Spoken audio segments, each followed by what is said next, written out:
Hello friends, मैं हूं आपका दोस्त। और क्या आप उनमें से एक बच्चे हो जिनका पढ़ाई में मन नहीं लगता, लेकिन फिर भी आपको झक मार के पढ़ाई करनी पड़ती है?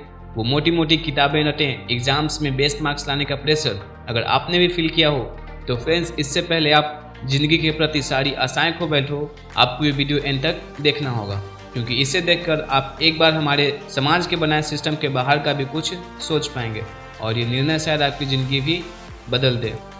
ज़्यादा समय न गंवाते हुए चलिए शुरू करते हैं। जब से हमारे देश इंडिया को इंडिपेंडेंस मिला है 1947 में, तब से लेकर आज तक हमने 35 ओलंपिक मेडल्स ही जीते हैं, जबकि हमारे पड़ोसी देश चाइना ने तो सिर्फ 2008 के बीजिंग ओलंपिक्स में ही 100 ओलंपिक मेडल्स जीत लिए थे। अब ऐसा क्यों है? क्या हम इंडियंस घास खाते हैं? लेकिन जानते हो, इंडिया ने दुनिया को वो दिया है जो यूएस और चाइना ने मिलकर भी नहीं दिया है, और वो है नंबर ऑफ इंजीनियर्स। हम इतनी संख्या में सारे प्रोफेशनल तैयार कर रहे हैं जिन्हें डिग्री तो मिल गई है, लेकिन इतने सारे जॉब्स के लिए इंडस्ट्रीज ही नहीं है। और इसी वजह से ये घटना हमारी इंडियन एजुकेशन सिस्टम की ह्यूमन रिसोर्स ट्रेजेडी बन गई है। इस प्रॉब्लम को गहराई से समझने के लिए अब हम हमारे इतिहास में चलते हैं। पुराने सदियों में हमारे देश में कुछ वर्ल्ड फेमस एंशिएंट यूनिवर्सिटीज़ थी, जिनके बारे में आपने हिस्ट्री में पढ़ा भी होगा, जैसे नालंदा और तक्षशिला यूनिवर्सिटीज़, जहाँ पर दूसरे देशों के स्कॉलर्स पढ़ने आते थे। पुराने स्कॉलर्स की व्यवस्था थोड़ी सी अलग थी और एक गुरुकुल सिस्टम पर आधारित थी। इस सिस्टम में स्टूडेंट्स को उनके टैलेंट अनुसार आइडेंटिफाई किया जाता और उन्हें डेवलप किया जाता। यहाँ कोई स्टूडेंट स्कॉलर बनता तो कोई ट्रेडर, कोई वॉरियर तो कोई फिजिसिस्ट, बट इसके साथ साथ उनका ऑल राउंड डेवलपमेंट भी होता और वो स्किल एक्वायर करके खुश भी होते। फिर इसके बाद देश कई दशकों के लिए अंग्रेजों का गुलाम हो गया और अंग्रेजों को इंग्लिश भाषा हमारी नेटिव लैंग्वेज से सुपीरियर लगती थी, और इसको यहाँ ला के उन्होंने ऐसे लोगों को ढूंढना शुरू किया जो रंग और खून से तो इंडियंस थे, लेकिन उनके विचार, टेस्ट और ओपिनियन अंग्रेजों से मेल खाते थे। और ऐसे लोगों को उन्होंने फिर क्लर्क्स बनाकर ऑर्डर फॉलो करना सिखाया। भारत में इंग्लिश एजुकेशन सिस्टम 1835 में ऑफिशियली लॉर्ड मैकले लाए, और धीरे धीरे इंग्लिश लैंग्वेज हमारे देश के लिए हाई क्लास स्टैंडर्ड सिंबल हो गया, और इस भाषा का आना या ना आना एजुकेशन और नॉलेज का स्टैंडर्ड हो गया। लेकिन आज का सिस्टम, जो कि उसी सिस्टम पर आधारित है, ने हमारे देश के साथ आखिर क्या किया? बने रहिए। एजुकेशन का सही मतलब क्या होता है? जो आपने सीखा हो उससे आप प्रैक्टिकली लाइफ में अप्लाई कर सको, और सिर्फ किताबी ज्ञान एजुकेशन नहीं होता। लेकिन हमारी एजुकेशन सिस्टम की सबसे बड़ी खामी बिल्कुल यही है कि वो मेमोरी पावर और रिकॉर्डिंग एबिलिटी को टेस्ट करती है, और ना कि स्टूडेंट की थिंकिंग एबिलिटी को, और इससे उनकी क्रिएटिविटी, टैलेंट, पैशन और एम्बिशन का एक तरह से कत्ल हो जाता है। एज पर स्टडी, इंडिया में 20 से ज़्यादा average suicide death per day होते हैं, और ज़्यादातर सुसाइड एकेडमिक रीजंस के कारण होते हैं। और हमारे स्कूल एग्जाम्स का मतलब अब कुछ नहीं, बस रटना रह गया है। वही बच्चा बेस्ट अंक लाता है जो पूरी टेक्स्ट बुक एग्जाम में वोमिट कर सके। रटो, टेस्ट दो, पास हो, और फिर यही सिलसिला रिपीट करो। स्कूल्स बच्चों के दिमाग में नई इन्फॉर्मेशन तो देते हैं, और फिर एग्जाम्स में उनकी रिकॉर्डिंग एबिलिटी या मेमोरी को टेस्ट की जाती है। तो इसका मतलब ये हुआ कि आपके मार्क्स अच्छे आए या नहीं, ये सिर्फ आपकी मेमोरी रिकॉर्डिंग एबिलिटी पर डिपेंड करता है। और मैक्सिमम मेमोरी इन्हीं इन्फॉर्मेशन की टेम्पररी होती है। जैसे कि बेंजामिन फ्रैंकलिन ने कहा था, अगर आप मुझे बताओगे तो मैं भूल जाऊँगा, अगर आप मुझे दिखाओगे तो मैं याद रखूँगा, लेकिन अगर आप मुझे इन्वॉल्व कराओगे तो मैं अंडरस्टैंड भी करूँगा और उसे अप्लाई भी करूँगा। और बिल्कुल इसी वजह से अगर आप dance, music, drawing, acting, sports जैसे क्रिकेट, फुटबॉल एटसेट्रा में भी अच्छे हो, तो भी आपके पेरेंट्स आपसे यही कहेंगे कि ये सब तो ठीक है, लेकिन ज़रा पढ़ाई में भी ध्यान दे दिया कर।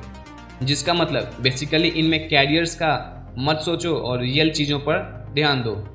क्या आप बता सकते हो कि हमारी दुनिया के आइकन्स जैसे Bill Gates, Steve Jobs, Benjamin Franklin, Walt Disney, Charles Dickens और मार्क जुकरबर्ग, ये सभी एक्सट्रीमली सक्सेसफुल पर्सनालिटीज में आपस में कॉमन क्या है? सारे या तो स्कूल या कॉलेज ड्रॉप आउट्स रहे हैं, और उन्होंने अपने टैलेंट, पैशन और हार्ड वर्क का इस्तेमाल करके अपने लिए इंटरनेशनली नाम कमाया है।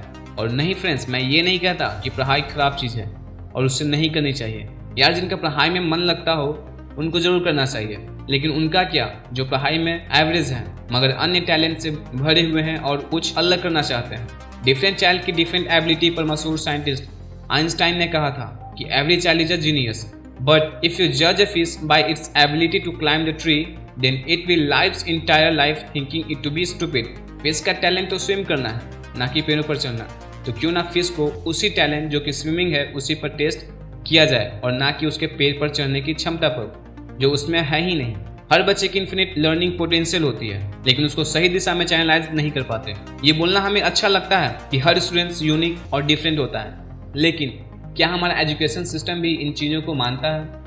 यहाँ तो एजुकेशन को बिजनेस मॉडल बना दिया गया है। ऑब्वियसली फ्रेंड्स, सारे इंस्टीट्यूशंस खराब नहीं होते हैं। कुछ इंस्टीट्यूशंस में रियल एजुकेशन और कॉर्पोरेट सोशल रिस्पॉन्सिबिलिटी की भावना भी होती है, लेकिन ज़्यादातर इंस्टीट्यूशंस डिग्री छापने वाली मशीन्स बन चुके हैं जो ह्यूमन रोबोट्स को तैयार कर रहे हैं। और इनमें ना तो स्टूडेंट्स की स्ट्रेंथ और वीकनेस को आकलन किया जाता है, ना प्रॉपर इंडस्ट्रियल ट्रेनिंग, ना कम्युनिकेशन स्किल्स पर ध्यान दिया जाता है, और यहाँ तक कि फाइनेंशियल मैनेजमेंट, इमोशनल इंटेलिजेंस जैसी बेसिक जिंदगी में काम आने वाली स्किल्स पर भी ध्यान नहीं दिया जाता है। और नतीजा ये होता है कि कॉलेज कैंपस में तो वो ओके होते हैं, लेकिन जब बाद में कंपनीज कैंपस की सिलेक्शन होती है तब रियल परेशानियां शुरू होती हैं और सभी या तो अनएम्प्लॉयड होते हैं या अंडर एम्प्लॉयड।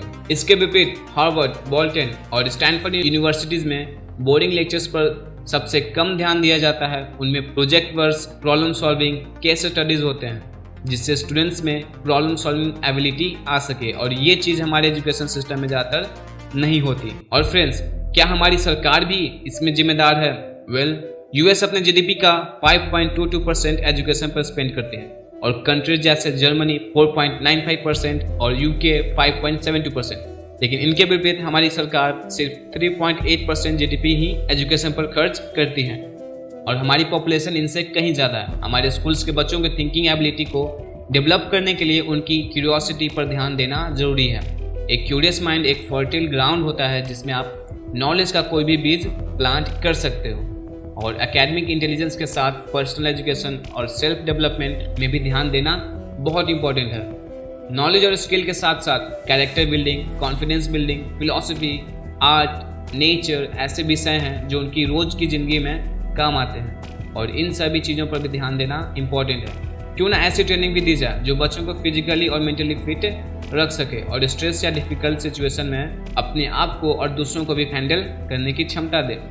अगर एक हैप्पी और सक्सेसफुल एजुकेशन सिस्टम बन गया तो हम best doctors, engineers, scientist, innovators, sportsman, artist, photographer etcetera create कर सकते हैं और अपनी कंट्री की डायरेक्ट डेवलपमेंट में योगदान दे सकते हैं। लेकिन फ्रेंड्स, एजुकेशन सिस्टम चेंज होना या ना होना तो आपके हाथ में नहीं है, लेकिन ये समझना कि सिर्फ मेमोराइज किया हुआ इंफॉर्मेशन में भी आपको ट्रू नॉलेज नहीं देगा, बल्कि जेन्युइन क्यूरियोसिटी, अपने पैशन और अपने आप को समझना और ज़िंदगी के उस सफ़र पर निकल चलना बिल्कुल आपको ज़्यादा प्रैक्टिकल नॉलेज दे सकता है।